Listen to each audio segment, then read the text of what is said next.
Le pouvoir est moins fort que le vouloir, dit un proverbe québécois. Pas sûr que ce dernier puisse s'appliquer aux habitants de la ville libyenne de Sirte. Ils voudraient bien ne plus être montrés du doigt, ne plus être stigmatisés, ostracisés, mais cela risque de prendre du temps. Sirte, souvenez-vous, c'est la ville natale de Mouammar Kadhafi, l'ancien guide de la Révolution. Ce bastion a été le dernier à tomber lors de la Révolution après des combats qui ont duré des semaines. D'où cette volonté de mater ses habitants. Qui s'en charge? Des milices. Gare à celles et ceux qui sont suspects d'accointance avec l'ancien guide. Sophie Nivelle-Cardinal et Ivan Froberg-Glevarek se sont rendus à Sirte 4 mois après sa chute. À Sirte, les machines de guerre ne sèment plus la mort. Des ruines dans chaque rue. Sirte, la ville la plus détruite de Libye. Ici, la révolution a triomphé du régime de Kadhafi. Mais a-t-elle gagné le cœur de tous les Libyens?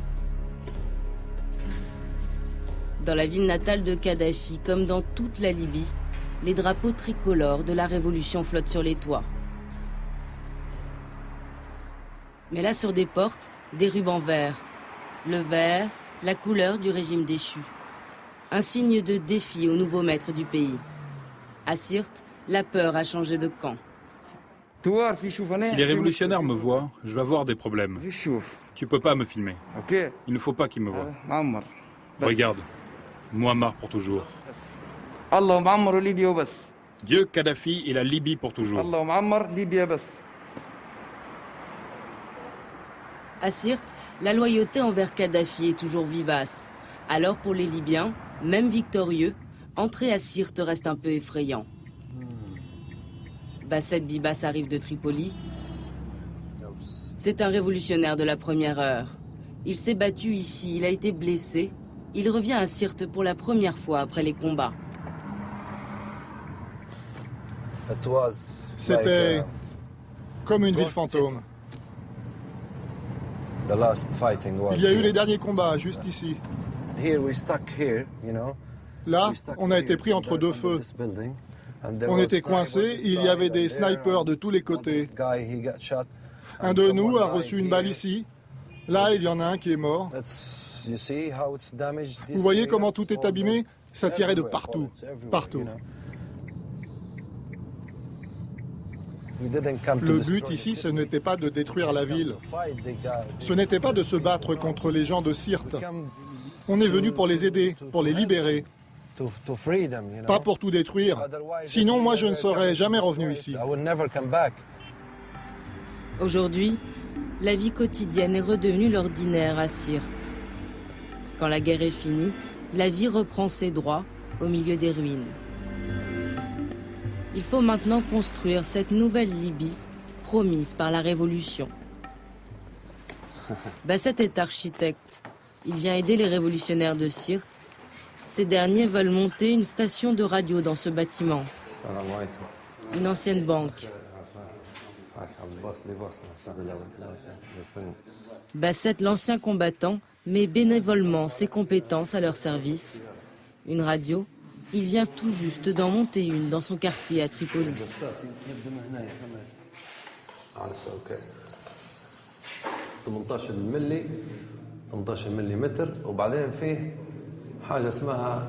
Là, pour le studio, il faut poser un isolant, à cause du bruit. Ce sera d'abord une petite radio de quartier, mais à terme, notre ambition, c'est de faire entendre la voix de Sirte libre dans toute la Libye. Et puis à Sirte, il faut qu'on puisse entendre toutes les voix de la Libye. Comme si Sirte, pour l'heure, était un monde à part. Il y a une antenne là. Il vous faut la même, mais plus grande. Vous voyez là-bas, c'est le centre-ville. Et là-bas, c'est le district 2, le champ de bataille. Oui, là-bas, c'était la fin. Le district 2, ce quartier résidentiel de Sirte où les combats ont fait rage en octobre dernier. Ces maisons furent le dernier refuge de Kadhafi. Pendant des jours, le carré imprenable pour les combattants de la Révolution. Hassan Amrayat vivait ici, parmi les privilégiés du régime.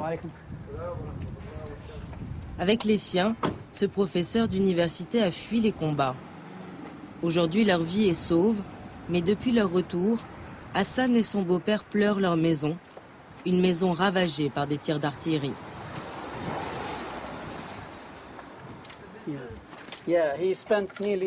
Il a fallu 30 ans pour construire cette maison. Et voilà tout ce qu'il en reste. Attention, hein. Il ne faut pas se faire mal. Il dit que ça va. Un obus a détruit l'escalier.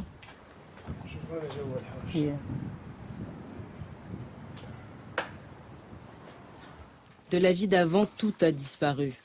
Il y a eu les bombes, puis les pillages. Cette maison, c'était toute ma vie. Maintenant, c'est fini, il n'y a plus rien. Il n'y a plus rien à faire ici, c'est fini. La maison de famille est désormais promise à la démolition.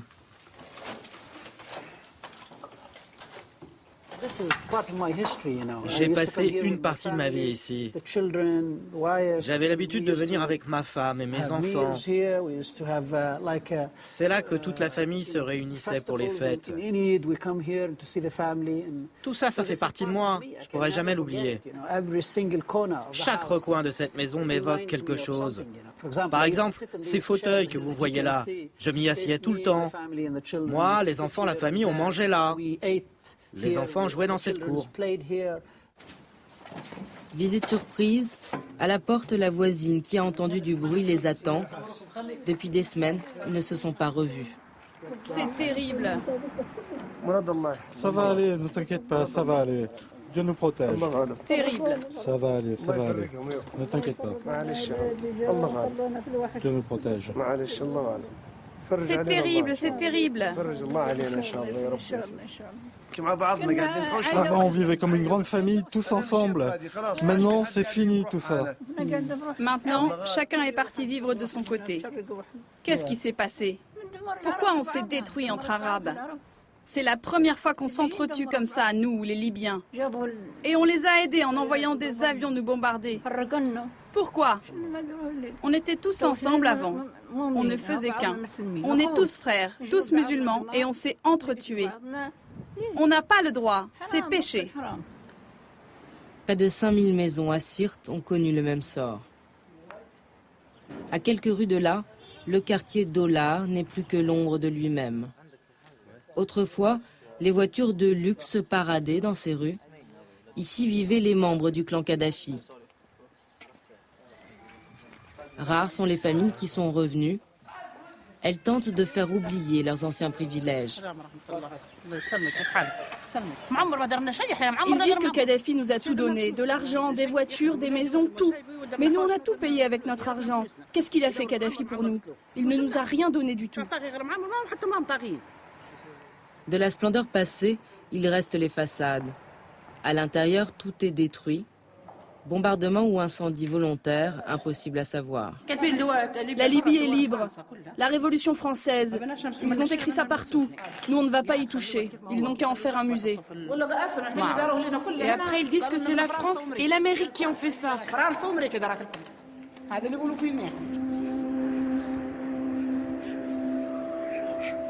Dans la capitale de cœur de l'ancien dictateur, le fantôme d'une gloire pas si lointaine hante toujours la ville.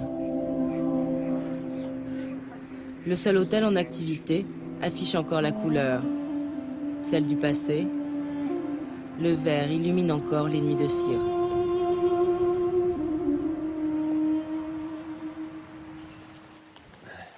Bassett vient d'y passer la nuit. Il n'y a pas si longtemps, ce lieu lui était interdit.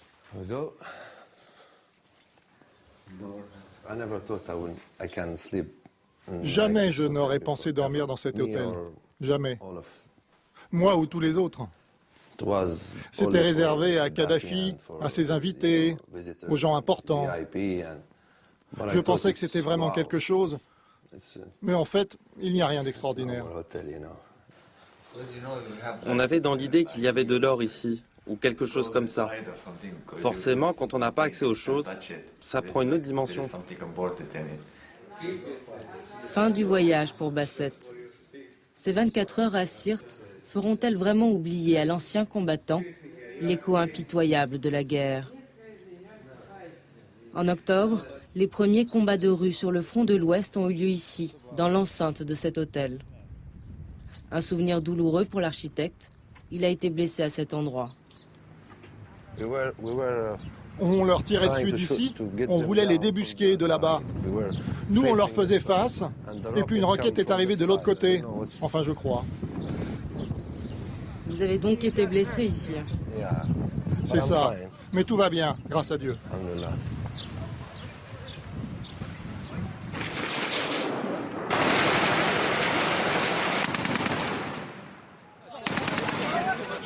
Blessé au dos et au crâne, Bassett a continué à se battre jusqu'à la fin, jusqu'à la chute de Sirte.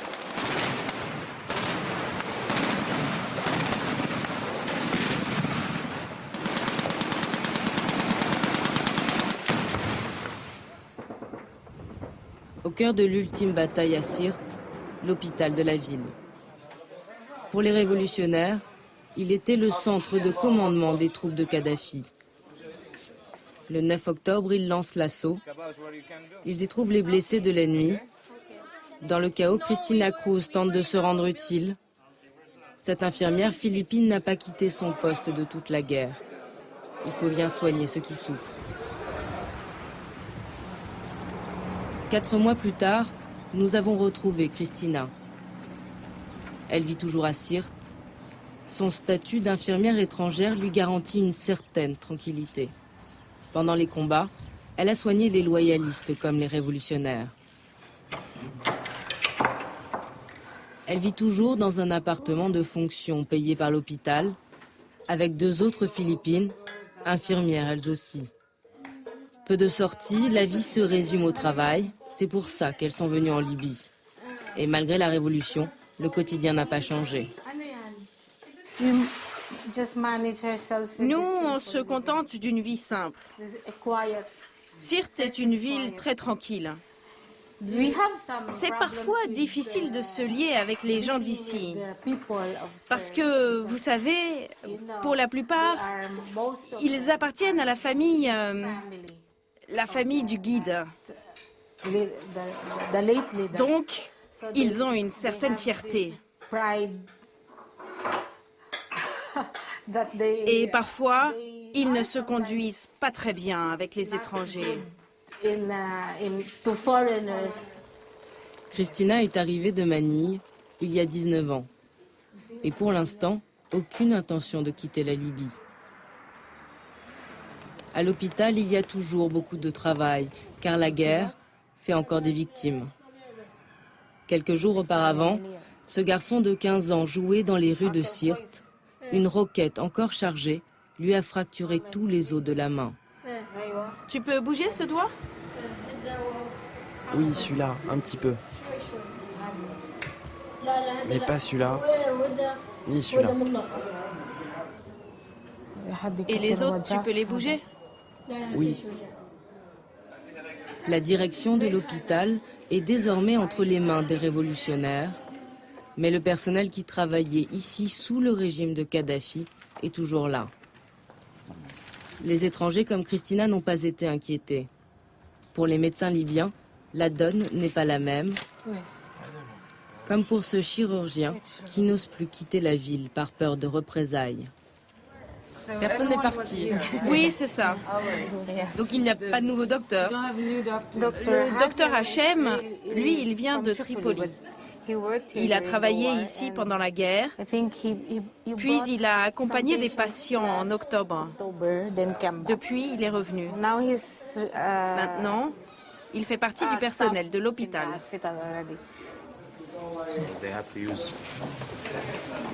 Le chirurgien accepte de nous parler, mais c'est délicat. En public, il reste toujours sur ses gardes. On me regarde comme si je faisais partie de l'autre camp. Parfois, il n'est pas considéré comme un médecin. mais comme si c'était quelqu'un de Sirte. C'est comme s'il y avait une discrimination. Quand on vient de Sirte, comme si ça cachait quelque chose.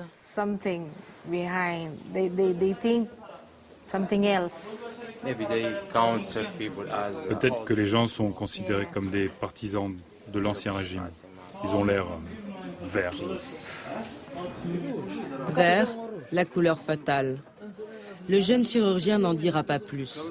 Certains médecins qui ont soigné des soldats de Kadhafi pendant les combats sont des hommes recherchés. Des milices de Misrata les ont menacés de mort par vengeance. Mais ici, médecins ou patients, personne ne parle jamais de la guerre, surtout quand les nouveaux maîtres du pays sont en cause. Où avez-vous été blessé? C'est une longue histoire. C'est la révolution. Vous êtes un révolutionnaire? Non, ce sont les révolutionnaires. Ils m'ont arrêté en ville quand ils sont arrivés en septembre.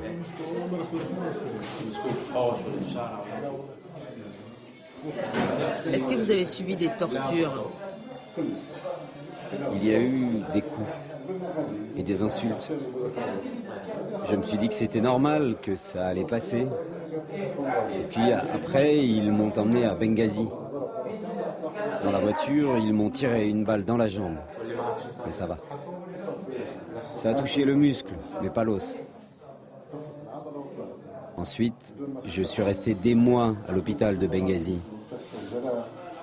Je suis rentré à la fin janvier.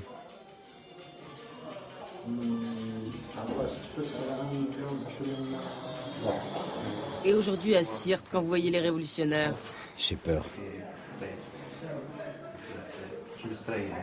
On n'est pas en sécurité. C'est impossible. Pas avec ce qui m'est arrivé.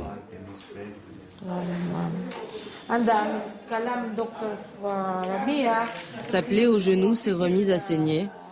Le patient doit bientôt être opéré. Pour espérer remarcher un jour, il faut d'abord que sa blessure cicatrise.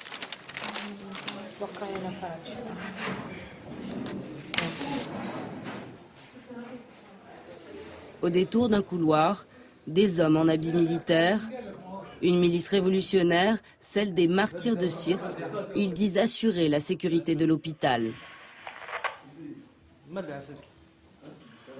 Lourdement armés, au total, ils sont environ 200 hommes. Cette milice a établi son QG dans cet hôtel du centre-ville. La milice des martyrs de Sirte est l'une des 8 milices qui se disputent aujourd'hui le contrôle de la ville. Dans les rues de Sirte, seuls les policiers portent des uniformes. Ils sont cantonnés à la circulation. Comme sous l'Ancien Régime, ils sont désarmés et sans aucun pouvoir. À l'université de Sirte, le drapeau révolutionnaire n'a pas encore détrôné le faucon kadhafiste. Les cours ont repris il y a 2 mois. Hassan a retrouvé ses étudiants. Il enseigne l'électronique, en arabe comme en anglais.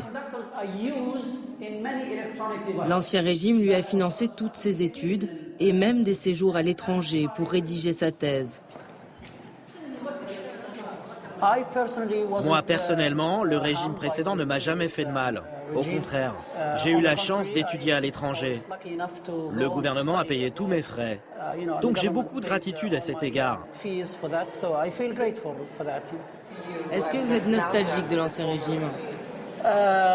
Pour moi, jusqu'à présent, je n'ai pas vu un changement flagrant dans le pays. J'ignore ce que va devenir le pays.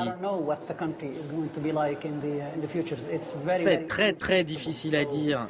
Donc je n'ai pas grand-chose à dire pour l'instant. Je ne sais pas comment sera l'avenir.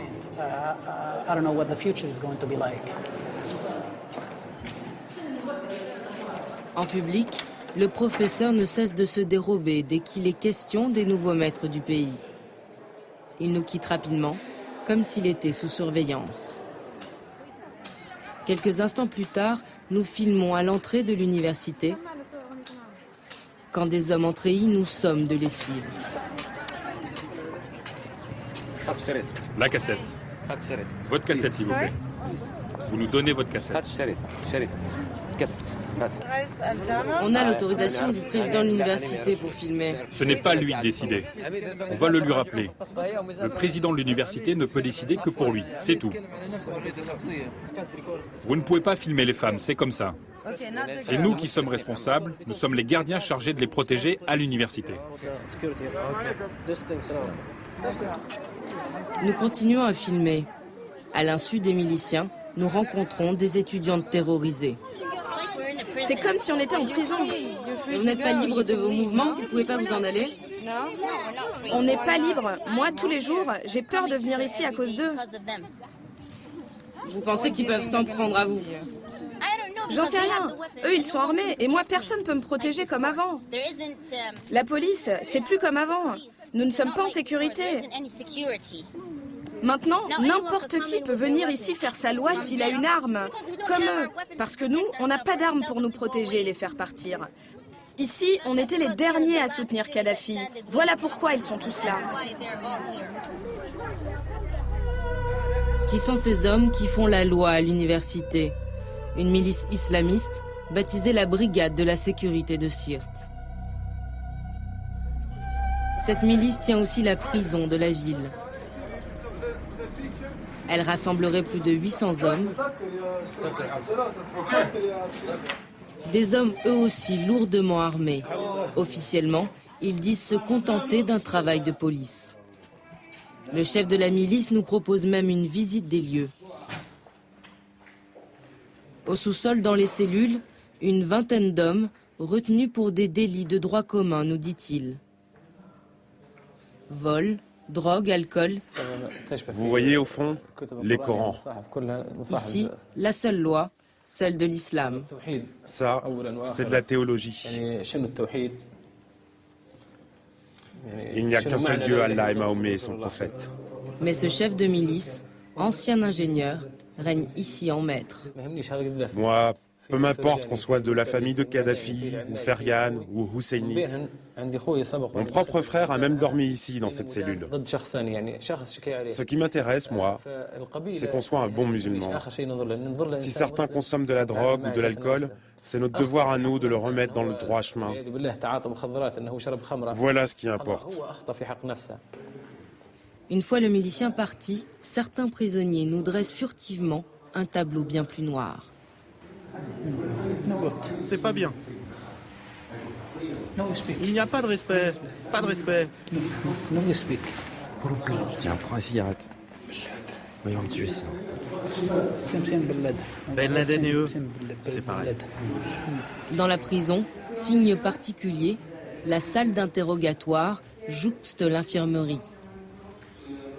Au mur, le sabre, la sourate sur le drapeau noir. Les symboles de l'islam fondamentaliste et guerrier sont bien là. Au nom d'un islam rigoriste, cette milice fait désormais la police dans Sirte et cette radicalisation terrorise les habitants de la ville. Alors à Sirte, une fois la nuit tombée, plus personne n'ose sortir. Hassan, lui, trouve refuge dans la maison de son frère. Sa femme et ses enfants sont actuellement à l'étranger, par sécurité. Dans l'intimité ce soir-là, les langues vont un peu se délier. Hassan et les siens ont du mal à croire à une paix durable. Même dans les cours d'école, la tension est palpable. Il y a toujours des disputes à l'école, entre ceux qui sont pour et ceux qui sont contre Kadhafi. Les maîtres leur disent d'arrêter d'en parler, de passer à autre chose. Mais c'est comme si c'était coincé dans leur tête. Hassan et ses frères voient l'avenir en noir, à Sirte, mais aussi en Libye. À mon avis, chacun de nous en Libye est inquiet pour l'avenir. Parce que personne n'est capable de dire ce qu'il va se passer. C'est complètement imprévisible. Nous n'avons aucune certitude. La réalité, c'est que la société libyenne a subi une profonde déchirure. C'est évident. Même si les médias racontent que tout va bien et que la Libye est unie, ce n'est pas vrai. On le sent bien que ce n'est pas vrai, rien que dans la rue. Maintenant, il faut éviter que cette déchirure soit encore plus profonde. Mais si la situation continue, si le fossé se creuse encore, je pense qu'il y aura une guerre fratricide et ça va être terrible.